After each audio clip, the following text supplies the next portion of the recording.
Mas é com alegria que hoje nós realizamos a última mensagem em um período de um ano que nós fizemos aqui na carta aos Hebreus. A última parte é uma parte bem pessoal, nós podemos dizer que é uma parte autobiográfica do autor da carta aos Hebreus. Alguns dizem que o título desta última parte podia muito bem ser O Autor, mas eu gostaria de chamar isso de Os Pedidos do autor da carta aos Hebreus, que aparecem aqui nestes versículos, 6 pedidos que o autor da carta faz ao encerrar esta carta, alguns dirigidos a Deus e alguns dirigidos à congregação. Interessante também que esta última porção da carta aos Hebreus fala mais sobre o autor da carta aos Hebreus do que qualquer outro capítulo, especialmente o primeiro. É natural que quando você abra uma carta e comece a ler, a carta começa exatamente falando de quem está enviando a carta. Se você abrir em qualquer uma das cartas do apóstolo Paulo, por exemplo, a carta aos Romanos, ele começa, apóstolo Paulo, apóstolo pelo Senhor Jesus, aos crentes que estão na igreja. E assim ele faz com a carta aos Efésios, com a carta aos Gálatas. Ele se identifica logo nos primeiros versículos, saudando a igreja e dizendo quem está mandando a carta. Já o autor da carta aos Hebreus, ele não faz isso.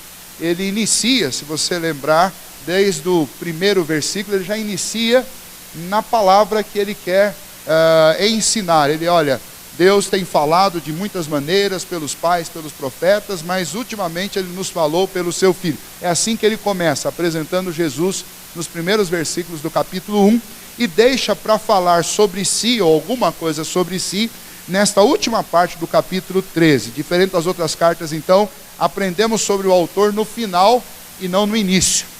E apesar de nós aprendermos sobre ele no final, ainda não fica claro quem é que escreveu. Não adianta nós entrarmos por esse caminho de tentar descobrir, porque realmente nós não temos como saber quem escreveu esta carta.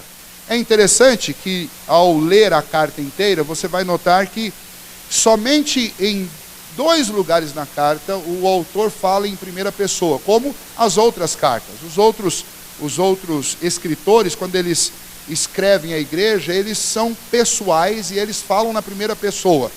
Mas o autor da carta aos Hebreus, ele está o tempo inteiro falando na terceira pessoa. Ele não vai usar o eu, com exceção de 3 pontos na carta. Um que não está muito claro, não está muito óbvio, mas são as citações que nós encontramos. No capítulo 11, versículo 32, ele em algum momento no capítulo 11, ele começa a ser mais direto, e então ele vai falar a estes irmãos de forma direta na primeira pessoa. O versículo 32 do capítulo 11, ele diz, e que mais direi? Ou seja, ele está usando a primeira pessoa. E que mais eu direi sobre, certamente me faltará tempo necessário para referir o que há a respeito de Gideão, Baraque. É um texto em que ele usa a primeira pessoa, e depois aqui, no capítulo 13, a partir do versículo 18, 2 vezes pelo menos, ele se dirige de forma bem pessoal na primeira pessoa, e então isso nos faz entender que realmente esta última parte aqui é uma parte autobiográfica, ele está falando de si mesmo.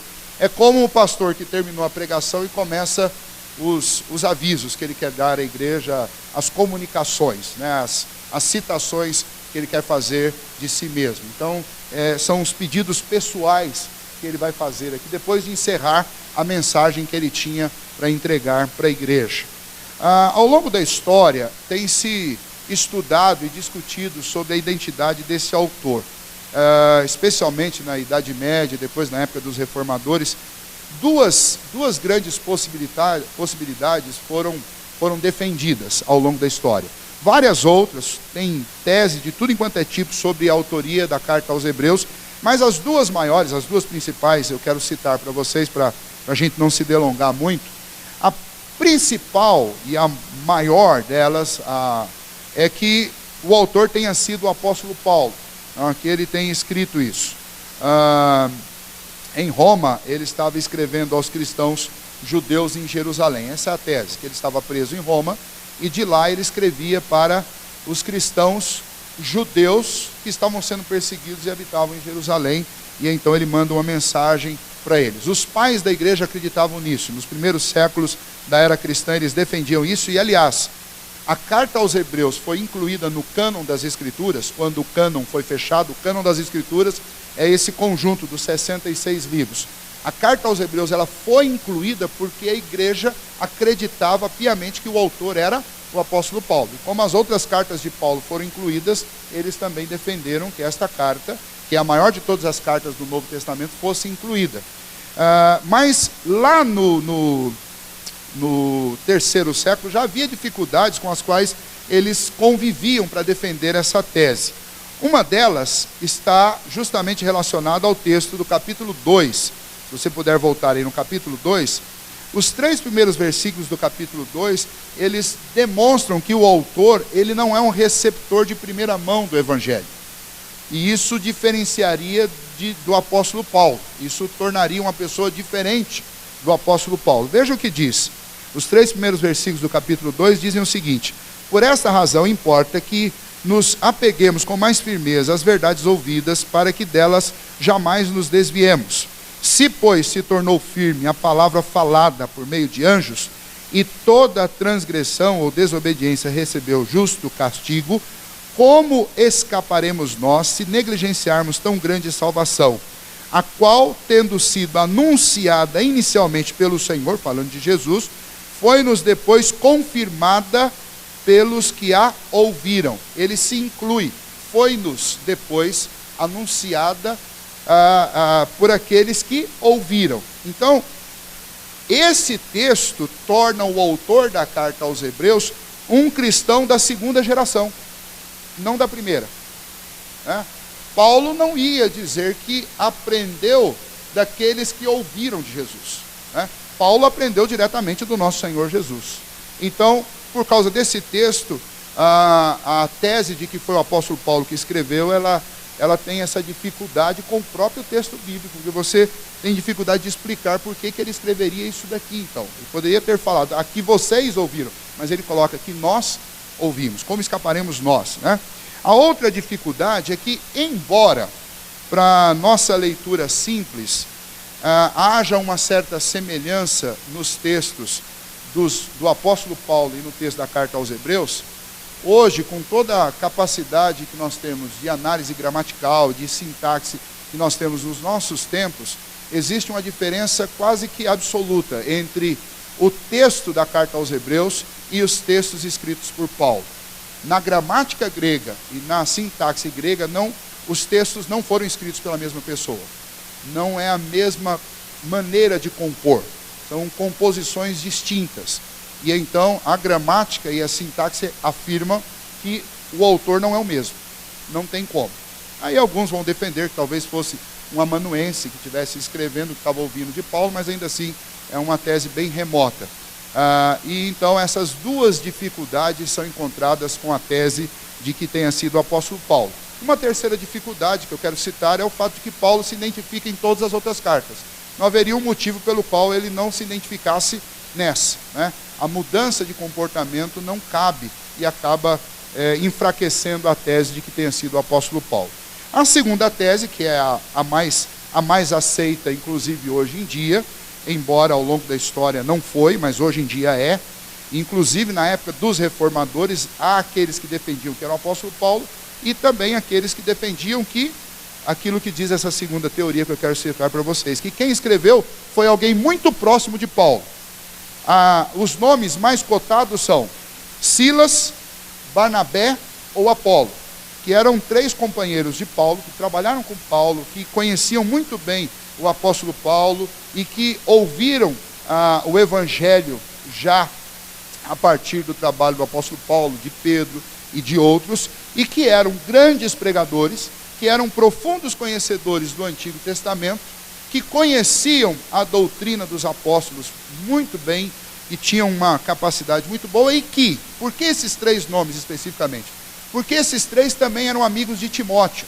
Esse Timóteo que é citado no final, que era amigo de Paulo, ou especialmente filho na fé do apóstolo Paulo, era amigo de Silas, de Barnabé e de Apolo. Então, existe existem fortes argumentos de que um destes homens tenha sido esse grande pregador que escreveu esta carta. né? E uma vez que ele usava este conhecimento vindo do apóstolo Paulo, e por causa de todas as circunstâncias do primeiro século, eles não se achavam, seja lá qual deles foi, não se achava digno de fazer a identificação e alegar para si a autoria da carta. Então deixou a carta anônima, porque falava daquilo que tinha ouvido, não era propriamente seu e não tinha recebido diretamente de Cristo. Então deixou a autoria em aberto. É provável que os cristãos que receberam essa carta talvez soubessem quem era o autor, mas o tempo e a história fez com que nós perdêssemos. O interessante é que algumas frases são maravilhosas para fechar essa questão ao longo da história. A melhor delas, eu acredito que seja a de Orígenes, um dos pais da igreja. Perguntado sobre quem era o autor da carta aos Hebreus, Orígenes, no segundo século, respondeu da seguinte maneira: só Deus sabe. E ponto final. Então até aqui a gente vai e a gente fica aqui com a resposta de Orígenes, que eu acredito que é a melhor resposta. Quem é o autor? Só Deus sabe, né? E o Espírito Santo, obviamente, é aquele que fala através desse autor conosco e tem falado nesses dias que temos estudado esse texto. Bom, nessa noite a intenção é olharmos esses pedidos que o autor da carta, perdão, o vice, né? O autor da carta faz. São 6 pedidos, e eu quero citá-los aqui para vocês e depois nós faremos algumas aplicações sobre eles. O primeiro está aí no versículo 18. Ele clama aqueles irmãos para que orem por ele. Orai por nós. O nós aqui não é o nós terceira, não é a primeira pessoa do plural, né? O nós aqui é eu, né? Aquela coisa que pastor ou quem vem à frente falar comumente faz, para não parecer arrogante, para não parecer orgulhoso, para não ficar usando o eu, a gente usa o nós. É um nós retórico, né? Você está falando de si mesmo, mas é uma tentativa de ser modesto, né? Você usa o nós. Orai por nós. Como é que a gente sabe disso? Porque quando você ele fala a respeito do que está acontecendo com ele. A oração é para que ele fosse restituído, porque ele não estava lá no meio da igreja, ele não estava com os seus irmãos, e o pedido que ele faz é por si. Então o nós aqui é o nós retórico. Então o primeiro pedido dele é um pedido de oração à igreja. Ele está pedindo que a igreja ore por ele. Isso, obviamente, está ligado com o final da parte anterior, no versículo 17, que fala sobre a necessidade que os irmãos têm de obedecer os seus guias, serem submissos a eles, porque eles velam pela alma, para que façam isso com alegria e não com gemidos. Então, ele sabe da tarefa dele, ele é um dos pastores daquela igreja, porque tem mais, ele vai saudá-los aqui, mas ele está pedindo que a igreja ore por ele, para que ele fosse restituído àquela igreja. E ele usa outras palavras como rogo, né, que é uma ideia de intensificação, não é apenas um pedido, ele está rogando intensamente para que aqueles irmãos façam isso. Versículo 19 diz: rogo-vos, e não apenas rogo-vos, rogo-vos com muito empenho. Então ele está clamando, ele está implorando aquela igreja para que ela ore por ele. Isso demonstra o quê? Demonstra que este nosso autor era um pastor que gostava muito e apreciava muito a vida de oração. Não apenas a sua, mas especialmente a vida da igreja. Ele insistia de longe que a sua igreja fosse uma igreja intercessora. E que começasse, inclusive, intercedendo por ele. Por quê? Obviamente, como um bom cristão que ele era, ele sabia que não dá para permanecer em pé, a não ser que o Senhor esteja nos sustentando e a não ser que nós tenhamos uma vida de oração. A vida de oração é fundamental para o cristão. São as 2 vitaminas, né, que nós precisamos. Vitamina B e vitamina O. Bíblia e oração. Não existe vida cristã sem essas 2 vitaminas. Nós vamos acabar caindo em algum momento. Se falta a palavra de Deus e se falta comunhão com Deus através da oração, não há como um cristão permanecer firme no seu propósito, na sua tarefa de adorar e glorificar a Deus e de dar um bom testemunho do Senhor. Então, a oração, pedido dele, e insistente, com rogos e com empenho, é que aquela igreja orasse por ele. Então ele está investindo na vida de oração daquela igreja e pedindo que aquela igreja fizesse isso. O pedido é para que ele fosse restituído. Ele não está preso. Por que nós sabemos que ele não está preso? Porque exatamente lá no versículo 23, ele fala que Timóteo foi solto, e se Timóteo viesse rápido ver a igreja, ele viria com Timóteo. Então ele não está preso. Mas por algum outro motivo que nós não sabemos, ele não pode ficar lá na igreja. Então, esse enigma nós não temos como saber. Nós sabemos de uma coisa: ele não podia estar com aqueles irmãos constantemente, não podia estar lá. Alguma coisa o impedia. E era alguma coisa que não dependia dele, porque ele ora, ele pede àqueles irmãos para que orassem, que ele fosse restituído, que ele pudesse voltar. Mas em prisão, obviamente, ele não está. Porque se ele tivesse, ele não podia fazer esse tipo de plano. Quem está preso não faz esse tipo de programação, de promessa. Ó, quando Timóteo for aí, eu vou com ele. Quer dizer, não está preso. Tá? Mas a oração era essa, que ele fosse restituído. E interessante também que ele fala que, aqui no versículo 18, a respeito de boa consciência. E o que ele quer dizer com isso? Ele já está introduzindo um dos pedidos que ele vai fazer àquela igreja, para que aquela igreja entendesse que estes pedidos que ele faz, a mensagem que ele enviou, toda essa circunstância que envolve a carta aos Hebreus, em nenhum momento ele está fazendo nada de si mesmo. Ele está fazendo com boa consciência. Ele tem tranquilidade de que tudo que ele falou àquela igreja e de tudo que ele exortou àquela igreja, ele estava fazendo de boa consciência, tanto quanto ele estava fazendo esse pedido também. Ele não estava longe da igreja por um motivo reprovável, por um motivo pessoal dele, qualquer coisa. Ele estava longe da igreja e pedindo que a igreja orasse para que ele voltasse de boa consciência. Ele não está sendo hipócrita aqui. Está dizendo: ó, irmãos, orem mesmo, é de boa consciência, temos esta boa consciência e desejamos em todas as coisas viver condignamente. Não apenas o pedido que ele faz à igreja, a exortação, mas a própria vida dele. Ele diz para aqueles irmãos: vocês sabem, e eu estou persuadido que vocês sabem, de que tudo isso que eu tenho dito para vocês, eu tenho tentado viver. Eu tenho a minha consciência tranquila de que esta mensagem é realmente a verdade, e eu estou fundamentado nela. Então esse é o primeiro pedido: orai por mim, orai por nós, como ele escreve aí no texto. O segundo pedido que ele faz está a partir aí do versículo 20, são os dois versículos 20 e 21, e esta parte é a parte mais densa dessa oração. Ele pede, ele faz um rogo aos seus leitores, né? Ele faz um pedido a eles, por eles, aliás, a Deus. Ele ora ao Senhor pedindo pelos leitores da carta, tanto aqueles cristãos lá, como todos nós estamos incluídos nesta oração que ele faz. Ele diz: ora, o Deus da paz, ele está dentro de uma oração, né? Ora, o Deus da paz, que tornou a trazer dentre os mortos a Jesus, nosso Senhor, o grande pastor das ovelhas, pelo sangue da eterna aliança, vos aperfeiçoe. Esta é a oração que ele faz a Deus pela igreja. Primeiro ele pede para a igreja orar por ele, depois ele ora pela igreja, e o pedido que ele faz a Deus é pelo aperfeiçoamento.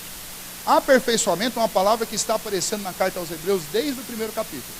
Ele está o tempo inteiro falando sobre isso, que os cristãos, eles devem abandonar a infantilidade, eles devem se esforçar para serem crentes maduros, eles devem se esforçar para permanecer na fé, eles devem se esforçar para melhorar a cada dia, eles devem se esforçar para servir a Cristo Jesus e ir se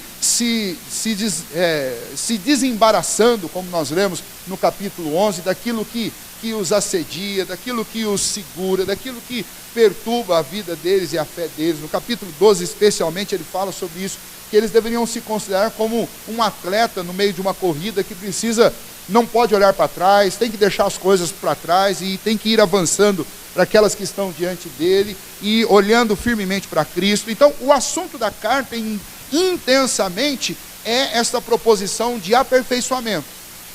O interessante é que em toda a carta ele fala de aperfeiçoamento, inclusive insistindo com os crentes que eles lutassem pelo aperfeiçoamento.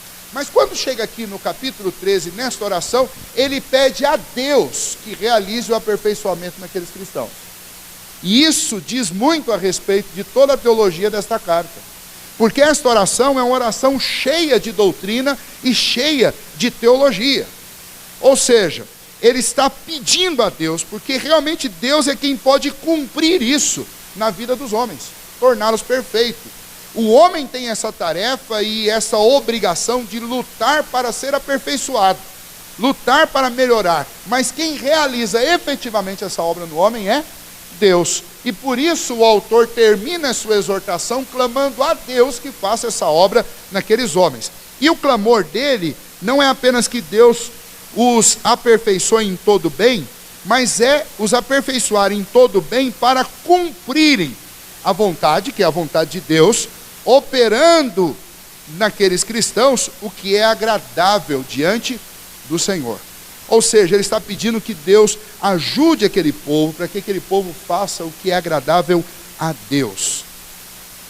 É interessante porque na vida cristã essa pergunta ocorre com todos, sem exceção.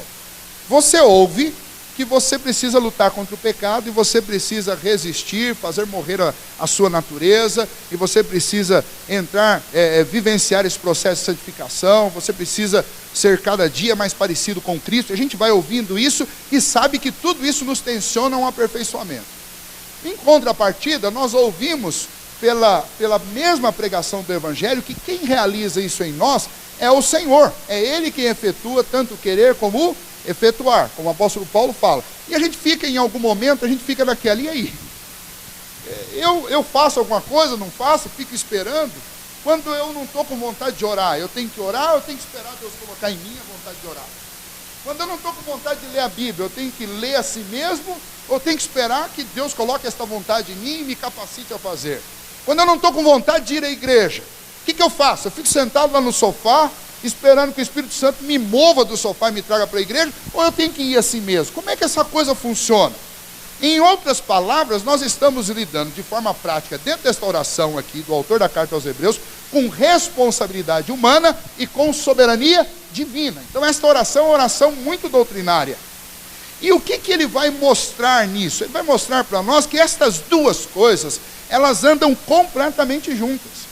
A insistência dele em toda a carta não pode ser negligenciada. A insistência dele em toda a carta é que nós tomemos uma atitude. Ele nos encoraja para permanecermos firmes, para lutarmos, para corrermos, para nos desembaraçarmos. Ele nos encoraja o tempo inteiro a fazer o que é nossa obrigação. E quando chega no final da carta, ele ora a Deus para que Deus faça. Então o que ele está dizendo? Ele está dizendo, olha, o que é sua obrigação, com vontade ou sem vontade, você tem que fazer. E enquanto você estiver fazendo, o nosso Senhor, a quem ele está orando, o Senhor vai colocar o gosto por isso em você. O Senhor vai te dar a perseverança para que você não abandone. O Senhor vai fazer com que você faça o que é agradável a Ele. Essas duas coisas, elas são inseparáveis.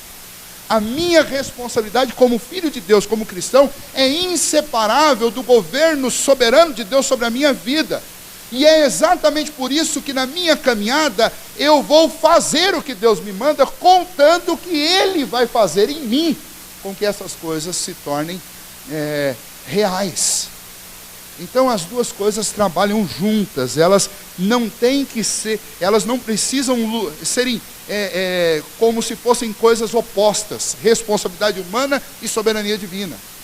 Um grande pregador batista reformado, chamado Carlos Spurgeon, como alguns dizem, considerado o príncipe dos pregadores, uma vez ele foi interrogado sobre isso, perguntaram para ele o seguinte, Spurgeon, como que você reconcilia essas duas coisas, responsabilidade humana e soberania divina? A resposta que ele deu, muito sábia, e eu acredito que seja a melhor resposta para essa pergunta. A resposta dele foi a seguinte: eu nunca precisei reconciliar amigos. Eu nunca precisei reconciliar amigos. Ele está dizendo, responsabilidade humana e soberania divina não são opositores, não são inimigos, são amigos. Elas trabalham juntas. Eu faço e eu cumpro a minha responsabilidade, e Deus vai me fortalecendo no meio disso para que eu faça ainda mais. Eu não estou com vontade de orar, mas eu começo a orar e sabe o que acontece? O Senhor soberanamente atua dentro do meu coração para que essa vontade aumente. E a vontade nasce. Eu não estou com vontade de ler a Bíblia, mas abra a Bíblia e comece a ler. E o Senhor vai colocar o querer dentro de você. Agora eu não posso usar este versículo lá de Filipenses como desculpa para ficar no sofá lá no domingo, na hora de ir para o culto. Olha, é Deus quem efetua em mim tanto querer como efetuar. Por enquanto não senti vontade de ir para a igreja. Eu vou ficar aqui esperando. Eu não posso fazer isso, porque aí eu estou tentando a Deus. Eu estou tentando. Olha, eu não senti vontade de orar ainda, então eu estou guardando, quando Deus colocar essa vontade no meu coração, eu vou começar a orar. Não, você está tentando a Deus. Porque o Senhor Jesus disse, orai sem cessar. Orai e vigiai. É a ordem de Jesus. E começa a orar para você ver se Deus não vai efetuar em você tanto querer como efetuar. Ele vai produzir em você mais vontade de orar. É assim que essas coisas funcionam. E é assim que o autor da carta aos Hebreus está colocando. Ele passou 12 capítulos insistentemente falando com aquela igreja que ela precisava resistir, que ela precisava perseverar, que ela precisava amadurecer, aperfeiçoar. E quando chega aqui no capítulo 13, ele diz que ele faz uma oração ao Senhor para que o Senhor complete essa obra neles. Para que o Senhor faça isso. Então, ele está trabalhando de uma maneira muito consistente, muito harmoniosa, com esses dois pilares da nossa doutrina, da doutrina bíblica, a responsabilidade humana e a soberania divina. Mediante Jesus Cristo, nós temos a oportunidade de sermos aperfeiçoados, obedecendo aquilo que o Senhor nos ordenou fazer, mesmo quando a gente não está com vontade, e o Espírito Santo trabalhando em nós para que a nossa vontade de obedecer, ela aumente e a gente persevere nisso. É interessante que a base para falar essas coisas, eu deixei de propósito para falar depois, é o versículo 20, que é o início da oração. O versículo 20, ele diz, ora, o Deus da paz, que tornou a trazer dentre os mortos a Jesus, nosso Senhor, o grande pastor das ovelhas, pelo sangue da eterna aliança. O argumento dele é o seguinte, olha, o Deus a quem eu estou pedindo que aperfeiçoe vocês, é o Deus que trouxe da morte para a vida o Senhor Jesus. Então a tese dele é o seguinte, olha, o mesmo Deus que trouxe o seu filho da morte para a vida, é o Deus que te ajuda, é o Deus que te aperfeiçoa. Existe alguma coisa difícil para esse Deus? Não tem. Ele traz mortos à vida. Ele enviou o filho dele para nos salvar, e o filho dele é o grande pastor da nossa alma, é o grande pastor da nossa vida. Esse Deus que fez essa obra extraordinária em seu favor, é o Deus a quem nós estamos orando, pedindo aperfeiçoamento. Você acha mesmo que esse Deus não é capaz de fazer isso? Ou que Deus esqueceu de você? Não esqueceu. A tese do autor é essa: faça aquilo que o Senhor te mandou fazer, e tenha plena confiança que enquanto você estiver fazendo, é o Senhor que vai te capacitar para fazer isso. Você já imaginou a ordem de Jesus aos apóstolos para espalhar aquele evangelho por todo o mundo? Jerusalém, Samaria, Judeia e até os confins da terra. Você já imaginou 12 homens simples, lá na Palestina, alguns pecadores, todos eles sem riqueza, nada deste mundo, recebem uma ordem de espalhar esse evangelho por todo o mundo. Como é que eles lidaram com isso nos primeiros dias? Como é que nós vamos fazer isso? Mas eles fizeram o que o Senhor mandou. A primeira ordem é: fiquem em Jerusalém até que vocês sejam revestidos com o Espírito Santo. Eles ficaram. Quando o Espírito Santo desceu, eles se espalharam. E eles foram cumprindo o que Jesus os mandou fazer. E eles cumpriram isso de tal maneira que no final do primeiro século, o Evangelho já estava por toda a Ásia Menor, estava por toda a Europa, o Evangelho estava avançando numa velocidade muito maior do que Roma tinha conseguido expandir o seu império. Por quê? Porque estes homens fizeram aquilo que o Senhor os mandou fazer, e enquanto eles faziam, o Espírito Santo os capacitava. Lembra da oração de Atos capítulo 4? A igreja está sendo perseguida e ameaçada, e então os anciãos, os presbíteros da igreja se põem em oração, eles agradecem a Deus porque Ele é o Criador de todas as coisas, porque aquilo que aconteceu com Jesus estava debaixo da determinação de Deus, e aí eles fazem o seguinte pedido: Senhor, olhe agora para as ameaças que eles estão fazendo, e a nós nos dê intrepidez, para que a gente continue pregando e ensinando, e enquanto isso o Senhor vai operando os sinais e maravilhas conforme a sua vontade, e nós vamos pregar. Em outras palavras, estão dizendo: Senhor, nos ajude a obedecer o que o Senhor nos mandou fazer, nos dê coragem. E eles saíram, eles não ficaram esperando a coragem chegar enquanto eles estavam lá sentados. Eles saíram e começaram a fazer o que Deus lhes mandou fazer. E enquanto isso, o Senhor ia os revestindo com poder, com intrepidez. E eles iam fazendo. O mal da igreja é ficar sempre esperando que alguma coisa aconteça para que ela possa começar a obedecer. E isso você não vai encontrar argumento ou base para isso em lugar nenhum da Bíblia. O que a Bíblia nos manda fazer é obedecer. Um texto que eu acho muito bonito, e às vezes eu compartilho quando nós estamos em reunião do conselho, é quando Josué chega com os príncipes de Judá, com os príncipes de Israel, depois daquela peregrinação de 40 anos no deserto, eles chegam diante da terra prometida, eles tinham que atravessar um rio, que perto do mar não tem nem comparação, mas tinham que atravessar o Rio Jordão, numa região em que o Rio Jordão realmente ele é grande, é largo e é mais profundo, que é bem na parte baixa da Palestina. E então Josué orou e o Senhor instruiu, olha, ordena para que os líderes, cada um deles, os príncipes, os sacerdotes, eles entrem na água. E aí, Josué, o que ele fez? Ele obedeceu. E ele e os líderes entraram. E eles entraram e se molharam. Mas quando eles todos entraram na água, Deus abriu o Rio Jordão. Do mesmo jeito que o Mar Vermelho foi aberto. E o povo passou a pé enxuto naquele lugar. Deus disse, faça. O resto é comigo. Mas o rio não abriu ainda, Senhor. Mas é para entrar. Mas o rio está lá. Mas é para entrar. É isso que o autor da carta aos Hebreus quis dizer em toda esta carta. Viva essa vida que nos é proposta por meio de Cristo Jesus. Através do Evangelho. É para viver. Mas eu não dou conta, eu não consigo, eu não sei. Viva. No processo, Deus soberanamente vai te aperfeiçoar. Então o grande desafio nosso é realmente um desafio de fé, de crer em Deus e obedecer aquilo que Ele diz. Quem vai dar força para você resistir e perseverar nessa obediência ao Senhor. Então esta oração que ele faz nesses 2 versículos é uma oração bem teológica, bem doutrinária, está em harmonia com todo o conteúdo, tanto do Novo quanto do Antigo Testamento, e é muito prática para nós. Ele está dizendo, através dessa oração que ele faz ao Senhor, que nós devemos lutar por isso, pelo aperfeiçoamento, sempre confiando que é Deus que vai operar isso em nós. A minha parte é caminhar, é pôr o pé na água, é obedecer. O resto Deus vai fazer. O que eu não posso é ficar jamais parado. O terceiro pedido que ele faz um pedido agora à igreja, não é uma oração, é um pedido direto à igreja novamente. O primeiro foi que a igreja orasse por ele, o segundo, que Deus aperfeiçoasse a igreja, e agora o terceiro, de novo a igreja.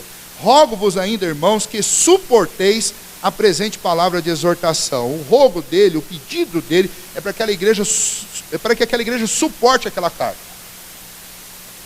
Em outras palavras, a carta ela não é uma demonstração de simpatia. Se você for ver o conteúdo da carta aos Hebreus, nós estudamos aqui ao longo de um ano, e não foi fácil. Porque muitas vezes, ou quase todas as vezes, a carta, ela nos exorta, e nos exorta de maneira muito dura. Imagine nós que estamos aqui num ambiente que não é um ambiente tão difícil como aqueles cristãos estavam vivendo. Era dura para eles que estavam debaixo de lutas e perseguições, e para nós que não estamos. Muitas vezes, ao ler esses textos e pregá-los, o nosso coração, o nosso rosto cora de vergonha. De ver que nós não estamos sofrendo nem metade do que aquele povo sofria, e a gente é muito mais indisposto do que eles eram, mesmo com toda a dificuldade que eles tinham. Mas a carta é uma carta dura, é uma carta exortativa, é uma palavra de exortação, literalmente, é um sermão, na literalidade da palavra, é um grande e poderoso sermão. E aí ele escreve para esses irmãos agora um pedido, e o pedido é: rogo-vos, irmãos, que suporteis a presente palavra de exortação. Ele já tinha dito lá no versículo 18 que ele fez de boa consciência. Então, o que ele está dizendo para aquela igreja, irmãos, isso aqui não é pegação no pé, não é chatice de pastor, não é segundo as intenções de pastor. Eu escrevi isso para vocês porque esta mensagem precisava ser dita. Está aqui um pregador e um pastor, nesta carta, que não falava o que o povo gostava de ouvir. Ele falava o que a igreja precisava ouvir. E é interessante que ele diz algo ainda mais. Ele diz, olha, e tanto mais, ele está dizendo, olha, e além disso, eu não fui tão extenso como eu precisava ser. Eu falei resumidamente. Só para vocês entenderem, essa carta é a carta mais extensa do Novo Testamento. E ele diz, eu escrevi resumidamente. é quase que brincando com eles, dizendo, suportem, porque isso é só o resumo do que eu tinha para falar para vocês. Eu queria falar muito mais, mas eu tive que resumir. Então, suportem esta exortação. O clamor dele, o rogo dele para aqueles irmãos é que eles entendam que essa carta era necessária. Esta carta fala, nós vimos vários assuntos, mas entre vários, esta carta é o maior rompimento com o judaísmo que tem no Novo Testamento. Os apóstolos, como o apóstolo Paulo, na carta aos Romanos, nos Gálatas, aos Efésios, ele rompe com o judaísmo. Ele fala duramente contra o judaísmo. Mas nenhum dos autores do Novo Testamento falam tão radicalmente contra o judaísmo, contra a velha aliança, como o autor da carta aos Hebreus. Ele citou, nós vimos aqui, olha, isso não tem valor algum, nunca foi eficiente para resolver nenhum dos problemas de vocês. Então é um rompimento muito sério, muito duro. E aqueles irmãos que receberam isso, diferente de nós, eles vieram do judaísmo. Era rompimento com o passado, com a história, com a religião na qual eles foram criados. É rompimento total, radical. Então essa mensagem para eles era muito mais dura do que para nós. Mas ele diz, eu estou fazendo isso de boa consciência, eu não estou fazendo isso simplesmente por opinião pessoal, então eu estou dando minha opinião pessoal de pastor para vocês. Não encarem assim, mas suportem esta exortação, porque esta exortação ela vem de Deus. Ele tinha plena consciência de que aquela mensagem que ele tinha entregado era uma mensagem do coração de Deus e era necessária para aquela igreja. O quarto pedido que ele faz, veja aí, depois do versículo 20, o versículo 23, notifico-vos que o irmão Timóteo foi posto em liberdade, com ele, caso venha logo, vos verei. Ele está se convidando, ele está pedindo à igreja que receba Timóteo e ele. É um pedido de acolhimento. Ele aguardava uma decisão de Timóteo. Timóteo tinha sido preso, agora estava solto, e ele pedia à igreja, olha, por favor, se preparem aí, porque provavelmente eu e Timóteo vamos visitar vocês. Então ele está se oferecendo para ir àquela igreja, e está pedindo que aquela igreja, ele usa aí o termo notifico-vos, então, estou comunicando que eu vou passar um tempo aí com vocês, se Timóteo for breve. Então ele aguarda uma decisão de Timóteo, mas o que este pedido demonstra, o que essa notificação demonstra, é um desejo dele de estar com a igreja.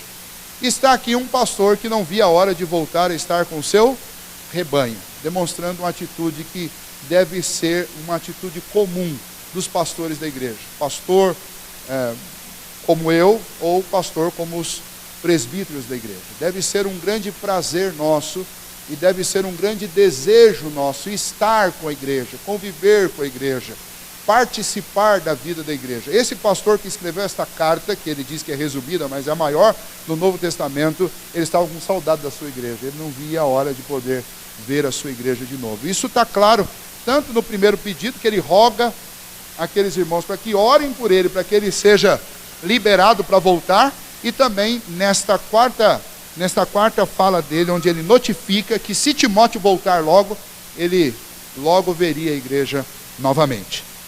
Depois nós temos o quinto pedido que ele faz, versículo 24, ele diz, saudai todos os vossos guias aqui na carta aos Hebreus, especialmente no capítulo 13, está falando de pastores. Então, existiam pastores lá junto com aquele povo, com aquele rebanho, e ele diz, saudai todos os vossos guias, bem como todos os santos, e os da Itália vos saúdam. Então, alguns dados importantes. Primeiro, a humildade e o reconhecimento daquele pastor de que era apenas mais um entre os outros pastores. Esse pastor aqui não tinha síndrome de Deus, não. Ele não se achava melhor do que os outros, ou maior do que os outros. Ele, provavelmente, era o principal líder daquela comunidade, mas ele não escreve uma carta à comunidade sem considerar a importância daqueles que estão lá. Então ele escreve para esses irmãos e pede, olha, em meu nome, por favor, cumprimentem os pastores de vocês, os líderes de vocês que estão aí. Eles são muito importantes, ele reconhece o trabalho daqueles irmãos que estão trabalhando junto à igreja, que estão pastoreando a igreja, e não só os irmãos, mas a saudação também que ele faz a todos os santos. É interessante isso daqui, porque esta era uma maneira clássica de se referir a um cristão, os santos. né? É uma maneira clássica. Infelizmente, nós perdemos esse hábito. Nós trocamos por irmãos, ou às vezes nem usamos mais nenhuma dessas expressões. Nós nos tratamos simplesmente pelo nome um do outro e não usamos mais. Por que isso?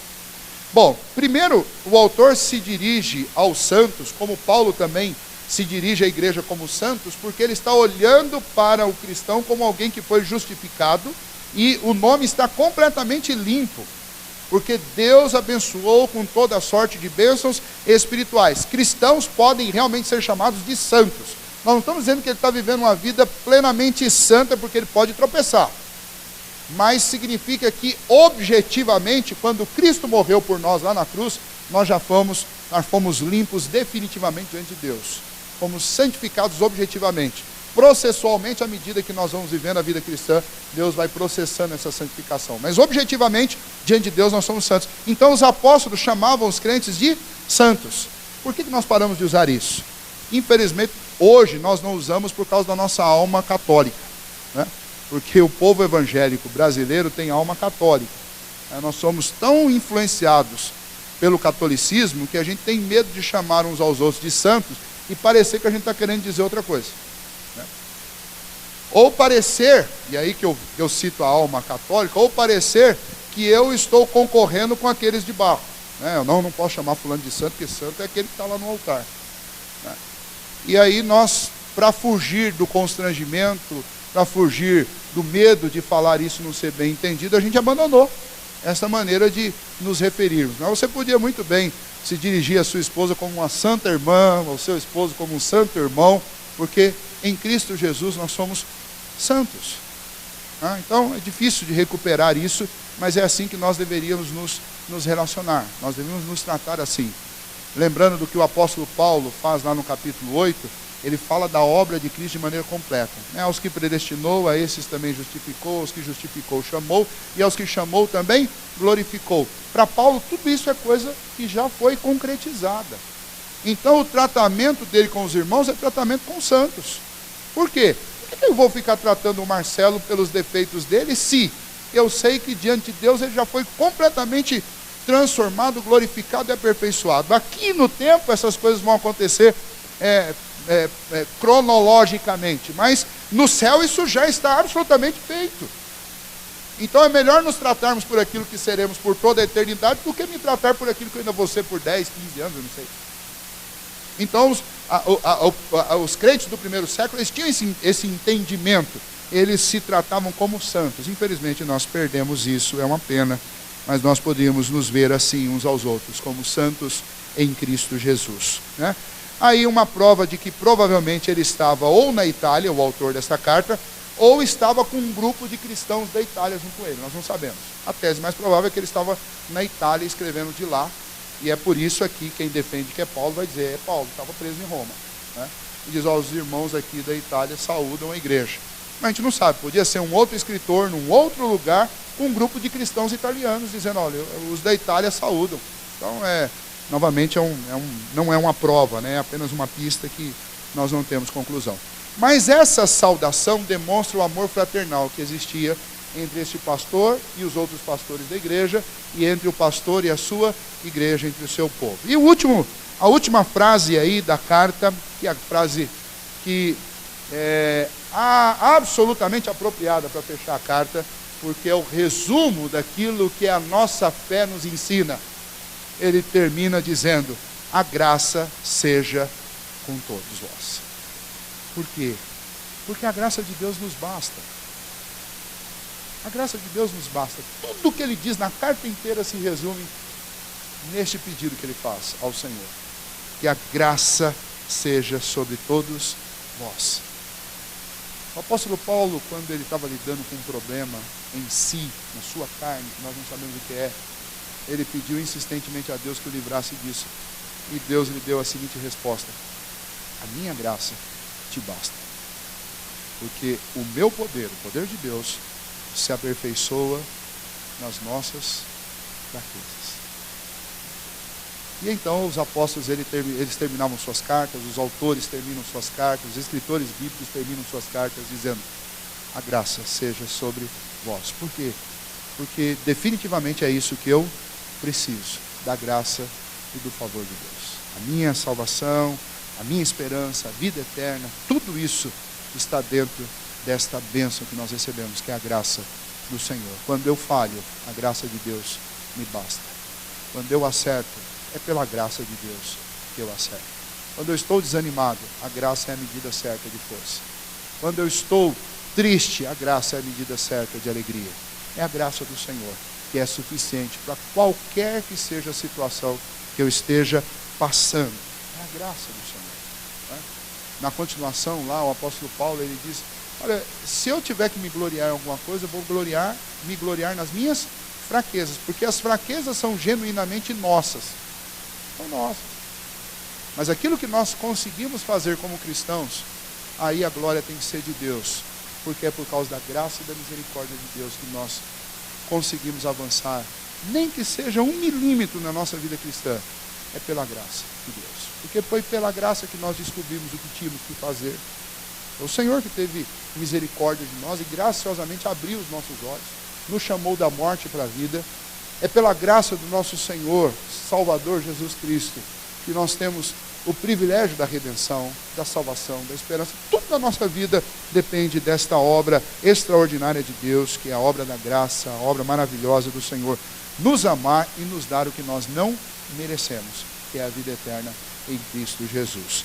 E assim o autor da carta aos Hebreus termina da melhor maneira possível, dizendo: a graça seja sobre todos vós. Muito bem, como nós podemos aplicar isso à nossa vida? Eu pedi para os presbíteros virem para cá, especialmente Marcelo também, porque estes últimos versículos da carta aos Hebreus têm aplicações específicas para pastores e presbíteros, líderes da igreja, e tem aplicações para todos os santos, né? A primeira é que nós devemos ser homens de oração. Nós devemos prezar por isso. Nós precisamos orar uns pelos outros. Nós, irmãos, pastores, presbíteros, nós precisamos disso. E nós precisamos, irmãos, que vocês orem por nós. Nós precisamos. Por quê? Porque se vocês não intercederem a Deus por nós, uma vez que é Deus que nos mantém firmes, nenhum de nós pode resistir. Nós precisamos, não só nós mesmos orarmos, mas nós precisamos que vocês orem por nós. E todo presbítero e todo pastor precisa ter apreço pela oração. Não só a sua, mas também apreço e rogar à igreja que ore por você mesmo. Pastor nenhum permanece em pé, e nenhum presbítero, se ele não tiver muita gente orando por ele. Então, quando um pastor tem sucesso em alguma coisa, não é dele. Primeiramente, é resultado da ação de Deus. Segundo, é resultado da intercessão dos santos. E terceiro, se o pastor tiver que se gloriar em alguma coisa, se glorie nas suas fraquezas. Isso é o que é genuinamente nosso. Segundo, é que as nossas exortações, elas precisam ser claras e precisam ser feitas em amor. É o que o autor dessa carta aos Hebreus faz. Ele não faz vistas grossas ao que é tarefa dele. O pastor é o responsável por tirar a sujeira da pele da ovelha. O pastor é o responsável por guardar o rebanho. O pastor é o responsável por apontar a direção do rebanho. E o pastor precisa ser claro nisso. Nós estamos numa época que está cheio de pastores que querem ganhar a popularidade. E para ganhar a popularidade, amizade e afago e tapinha nas costas, eles dizem somente o que as pessoas gostam de ouvir. Prega só sobre aquilo que não exige posicionamento. E aí você tem o superstar. Mas é isso que é pastorear? É 10 vezes mais difícil você chegar com exortação do que chegar com uma mensagem genérica que não exige nenhum tipo de compromisso de ninguém. Então, pastores, presbíteros precisam ter uma mensagem clara, mesmo que seja exortativa. Ela precisa ser clara, exortativa, e nós temos a tarefa de fazer isso em amor. Terceiro, os versículos 20 e 21 demonstram que o autor desta carta era alguém que tinha um conhecimento profundo de doutrina. Doutrina não é uma coisa que torna pastores ou presbíteros pessoas frias e estéreis. Muito pelo contrário. A doutrina nos aprofunda e nos torna cada vez mais próximos de Deus, porque nós passamos a conhecer aquilo que realmente Deus falou. Quando eu estava para ir para o seminário, um pastor, amigo meu, chegou para mim e falou assim, olha, eu não gostaria que você fosse para o seminário. Porque o seminário vai fazer uma lavagem cerebral em você, você vai ficar frio, vai ficar seco, a teologia sistemática seca você. E eu cheguei em São Paulo com medo disso mesmo, muito medo. De ficar frio, de ficar seco, de ficar uma pessoa estéril. Mas eu louvo a Deus pelos meus professores de teologia sistemática, e alguns deles vocês já até conhecem aqui, como o reverendo Sebastião, por exemplo. São pastores que me ensinaram que a doutrina faz com que você encontre o manancial no deserto. A teologia te ajuda a olhar a vida com outros olhos. É a ausência de boa doutrina que causa o desespero, causa a frieza, causa a instabilidade. Mas quanto mais você se aprofunda na palavra de Deus e conhece os pontos fundamentais da fé e da doutrina, você fica mais firme, você começa a encontrar mananciais no deserto. E então é fundamental, não só para presbíteros e pastores, mas para toda a igreja, que nós insistamos no estudo da palavra, para que a gente tenha uma doutrina sólida, que nos dê condição de atravessar períodos áridos da história. Aqueles cristãos do primeiro século atravessaram um período dificílimo, e eles atravessaram por quê? Lembra lá de Atos, especialmente Atos capítulo 2, e os 5 primeiros capítulos que falam sobre a vida da igreja primitiva, eles atravessaram porque eles permaneceram firmes na doutrina dos apóstolos. Por isso que eles atravessaram. Eles atravessaram porque eles conheciam Bíblia, e eles conheciam a doutrina, eles conheciam teologia, eles conheciam essas coisas profundas de Deus. E foram reveladas para os crentes na palavra de Deus. Pastores e presbíteros não podem abrir mão de bom estudo, de boa leitura, de escola dominical, de serem mestres para os outros. Todos nós precisamos disso. E por último, nós pastores e presbíteros precisamos de reconhecimento do trabalho uns dos outros. Todos nós precisamos disso. E é o que o autor nos dá um bom exemplo quando ele pede à igreja que saúde os outros guias. Nós todos somos co-participantes nesta obra. O ator principal desta obra é Jesus Cristo. E nós todos somos coadjuvantes, somos participantes. O apóstolo Paulo tem uma visão tão clara sobre isso, que lá em Corinto estava acontecendo uma divisão, e alguns estavam dizendo, eu sou de Paulo, outro dia, eu sou de Apolo, outro eu sou de Pedro. E aí Paulo falou, para tudo isso. Tem um que planta, tem um que rega, tem um que colhe, mas quem dá o crescimento é Deus. Deus dotou um com a habilidade extraordinária de plantar. Deus dotou o outro com uma habilidade extraordinária de cuidar. Deus dotou outro com a capacidade de colher. Ele não sabe plantar nem regar, mas ele sabe ir lá e fazer uma boa colheita. Mas quem dá o crescimento, que é o fundamental, esse é Deus. Então nós somos co-participantes e nós devemos reconhecer o trabalho uns dos outros, para que a gente entenda que nós precisamos. Ninguém faz nada sozinho. Aí tem um ditado popular na nossa língua, né, que fala que uma andorinha sozinha não faz verão. Nenhum de nós sozinho vai realizar a obra do Senhor. Nós precisamos uns dos outros e dos talentos que Deus deu a cada um de nós. A igreja, estes 6 pedidos trazem uma exortação importante. A exortação de que os cristãos devem perseverar sempre na oração, orando por si e orando uns pelos outros. E orando especialmente, irmãos, por nós, porque nós não temos como realizar a obra do Senhor se vocês não estiverem intercedendo por nós. E inclusive, eu quero aqui abrir um parênteses, a queda, quando eu falo queda, eu falo tropeço, pecado, de um de nós causa um estrago muito grande. E é por isso que nós precisamos que vocês também orem por nós, para que Deus nos guarde. Porque nós somos alvo de ataques insistentes do inimigo. E nem sempre a gente está atento. E às vezes nós corremos o risco, como todo homem normal, de cair. E por isso que nós precisamos que vocês orem por nós. E eu insisto que vocês orem muito pela minha vida, pela vida de cada um dos meus irmãos presbíteros aqui. Nós precisamos da oração de vocês, irmãos. Mesmo que você não tenha o hábito de frequentar as reuniões específicas de oração aqui, mas ore na sua casa por nós. Nós somos homens falhos, temos dificuldades, temos áreas da nossa vida que são frágeis, nevrálgicas, e nós precisamos melhorar nisso, e para isso nós contamos com as orações de vocês. Também esses últimos pedidos aqui insistem que a igreja deve ouvir com atenção e paciência as pregações resumidas que eu faço aqui. Vou falar resumida para vocês, porque a minha vontade, vocês não fazem ideia do esforço que eu faço para resumir. Não tenham dúvidas que eu podia pregar 2 ou 3 horas sobre cada uma dessas partes que eu tirei para vocês. E o pessoal da mocidade sabe muito bem, tem acampamento que eu esqueço, que lá não tem relógio, e quando eu vejo eu falei 2 horas, 2 horas e pouco, e eu nem sei de dar às vezes. Eu vou parafrasear o autor da carta que escreveu resumidamente, eu também tenho me esforçado para pregar resumidamente para vocês. Aí, pregando resumidamente eu falo 1 hora, 1 hora e pouquinho, mas resumidamente, que a minha vontade, o meu coração, era ficar falando aqui muito mais tempo. E se vocês quiserem, a gente pode ir para casa, conversar, você compra uma pizza e eu continuo falando lá na sua casa lá.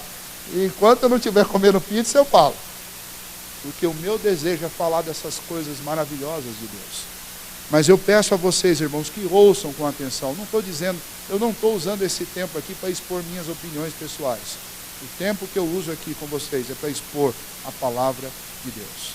Ouçam essa exortação, porque ela é poder de Deus. Não é o pastor Wesley, nenhum de nós aqui, mas é a palavra de Deus, que é poder para transformar a sua vida. Lembra? O argumento do autor: se Deus fez ressuscitar o seu filho, como é que Deus não poderia te ajudar a vencer uma fraqueza, uma debilidade, um desafio, um problema que você está lidando? Ouça Deus falando com você. Deus vai te dar condição de vencer o que você está enfrentando aí. Cresça doutrinariamente. E aqui eu quero fazer um apelo muito específico. Eu sei que a Sirene está lá aguardando que eu faça isso. Eu quero fazer um apelo muito específico pelos cultos de estudo bíblico e pela escola dominical. Cristãos precisam crescer doutrinariamente. Não adianta, você vai ficar 20 anos na igreja lidando com os mesmos problemas, com os mesmos fantasmas, com os mesmos temores, se você não se aprofundar. Cristão tem uma Bíblia desse tamanho, com mensagem, com conteúdo inesgotável, não é à toa, é para que você mergulhe a cabeça nisso. Estude, use bons livros de apoio para o estudo da Bíblia. Frequente com todo o seu empenho e compromisso as atividades da igreja voltadas para o estudo, em que você pode inclusive interferir, fazendo perguntas, buscando informações, para que você se fortaleça na fé e na doutrina. É fundamental. E o autor desta carta dá um exemplo muito profundo disso. Quando ele faz essa oração ao Senhor, que o Senhor os aperfeiçoe. Mas até na oração ele é doutrinário. Mas o pastor fala de doutrina até quando está orando. Fala, porque a vida dele é isso. E nós cristãos, se você quer conhecer a doutrina de uma pessoa, conheça a pessoa para orar. Porque na doutrina a pessoa mostra o que ela acredita. E estudar doutrina, estudar teologia é tão fundamental que até para fazer as nossas orações nós precisamos. Quem não tem uma boa fundamentação doutrinária não sabe nem para que tem que orar. Não sabe se tem que orar para o Pai, para o Filho, para o Espírito. Não sabe se isso tem importância. Tem, lógico que tem. E demonstra o que você crê a respeito de salvação. A doutrina é fundamental. É através da doutrina que eu aprendo a orar, é através da doutrina que eu aprendo a me comportar diante das circunstâncias. É a doutrina que vai corrigindo a nossa ética, que ela é deplorável. Todos nós. E não só a doutrina, mas oração e uma busca intensa pelo apoio do Senhor, senão a gente não melhora. Então eu apelo a vocês, irmãos. A igreja presbiteriana sempre foi conhecida como uma igreja que forma bem os seus irmãos, as suas ovelhas, os seus cristãos, porque insiste no estudo da palavra. E então nós temos aqui ferramentas de educação cristã que vocês precisam usar. Temos instituto bíblico aqui na igreja, temos os estudos bíblicos que acontecem, temos a escola dominical, temos os símbolos de fé que a igreja dá para você. O pastor quer estudar mais, o senhor pode me arrumar aí uma confissão, um catecismo, breve. Vai ser o maior prazer da minha vida e do conselho da igreja, porque a gente fornece esse material para que você cresça doutrinariamente. Não abra mão disso. Não existe vida cristã se não tiver empenho em crescimento doutrinário. Por último, usando a frase lá, a última frase do autor da carta: Dependa de Deus todos os dias da sua vida. Obedeça ao Senhor. Ele te manda, ore, ora. Mas ore dependendo de Deus. Ore na Deus. Fala, Senhor, eu hoje não estou com vontade de orar. Eu vou te obedecer. Mas o Senhor sabe que eu dependo do Senhor. E se o Senhor não me ajudar, eu vou falar 2, 3 palavras, em 15 segundos essa oração vai acabar. Mas se o Senhor me ajudar, eu vou ficar aqui algumas horas na tua presença, abrindo meu coração, vivendo em comunhão com o Senhor. Dependa de Deus. Então, Senhor, eu tenho que enfrentar um dia muito difícil. Eu vou enfrentá-lo como um cristão, mas se o Senhor não for comigo, eu não vou dar conta. Saia da sua casa confiante no Senhor. Isso é depender de Deus. Isso é lembrar que a graça de Deus nos basta. Senhor, eu não dou conta, mas eu sei que o Senhor é o grande suporte para mim no meio da minha aflição. Então nós cristãos não temos que ser super crentes. Tire isso da sua cabeça, você não vai ser um super crente. Mas dependa do Senhor Jesus. Lembre da graça, da misericórdia do Senhor. E quando eu assinar em oração meu atestado de incapacidade, sobre a minha incapacidade, o Senhor escreve o nome de Jesus Cristo e diz para mim, a minha graça te basta. Eu não vou ser um super crente nunca, mas eu sei que eu fui justificado por Cristo Jesus, e é Ele que me capacita a lidar com todas as lutas, tribulações e dificuldades que eu tenho que enfrentar nesta vida, até que um dia eu seja recebido na glória, como está aí no nosso boletim, e eu coloquei de propósito isso. Salmo 73, 24. Tu me guias com o teu conselho e depois me recebes na glória. Aqui o Senhor está nos aconselhando. Ouça o conselho e siga pelo conselho do Senhor. Ele vai te sustentar. E lá no fim, mesmo que você não seja, e não vai ser mesmo, um super crente, mas pela graça do Senhor, nós todos seremos recebidos na glória. Aquela frase maravilhosa do Senhor Jesus: sejam bem-vindos, benditos de meu Pai. Que Deus nos ajude a que a gente permaneça firme na fé, encorajados sempre pela palavra do Senhor e fortalecidos e sustentados pela graça do nosso Senhor Jesus Cristo. Vamos fechar os olhos, nós vamos orar nesse momento. Senhor, muito obrigado, ó Pai, pela Tua palavra. Obrigado, ó Deus, pela abundância de aplicações que ela nos traz. Obrigado, ó Deus, pelo exemplo deste pastor que nos ensinou através, ó Deus, deste escrito, desta carta aos Hebreus, inspirada pelo Senhor, e que nos trouxe, ó Deus, tanto encorajamento, tanta exortação, tantos desafios, ó Deus, e que termina de uma maneira tão singela, mostrando, ó Deus, que como homem ele precisava, ele tinha necessidades, e ele confiava, ó Deus, na obra do Senhor. Ele sabia, ó Pai, que apesar das suas fraquezas, das fraquezas daquela igreja, era o Senhor que produziu aperfeiçoamento e ações agradáveis na nossa vida. Que assim também, ó Deus, nós creiamos, e que assim o Senhor nos ajude a viver com alegria e no meio da comunidade cristã, como irmãos verdadeiramente. Ajude-nos, ó Deus, a ter o reconhecimento sincero pelo trabalho uns dos outros. Ajude-nos, ó Deus, a crescer no conhecimento da Tua palavra, crescer doutrinariamente, e acima de tudo, ajude-nos a depender do Senhor e a entender que é a graça do Senhor que nos sustenta. Por isso, temos o dever de obedecer o encaminhamento do Senhor, a direção do Senhor para nós, sabendo que a força virá de Ti, e é o Senhor mesmo que nos concederá a vitória em meio às lutas e às provações que tenhamos que passar na vida. Pedimos que o Senhor nos ajude a guardar esta palavra em nosso coração, e que ela, ó Deus, se faça lembrar sempre que tivermos lidando com estas circunstâncias, como aqueles cristãos judeus estavam enfrentando as perseguições e o sofrimento por causa da fé. Assim, ó Deus, que o Senhor nos anime para também lembrarmos do Senhor, desta mensagem, e obedecermos a Tua voz. Agora, ó Deus, pedimos que o Senhor nos ajude, ó Pai, a participar desta mesa, que é a mesa da graça. Que nós tenhamos, ó Deus, a consciência de que somos pecadores e que precisamos do favor do Senhor sobre as nossas vidas. Que assim, ó Deus, o Senhor nos ajude e que o Senhor nos aumente nesta hora a fé e a comunhão contigo e uns com os outros, através da participação deste sacramento bendito ordenado pelo teu Filho Jesus. Oramos no nome dele nesta hora. Amém.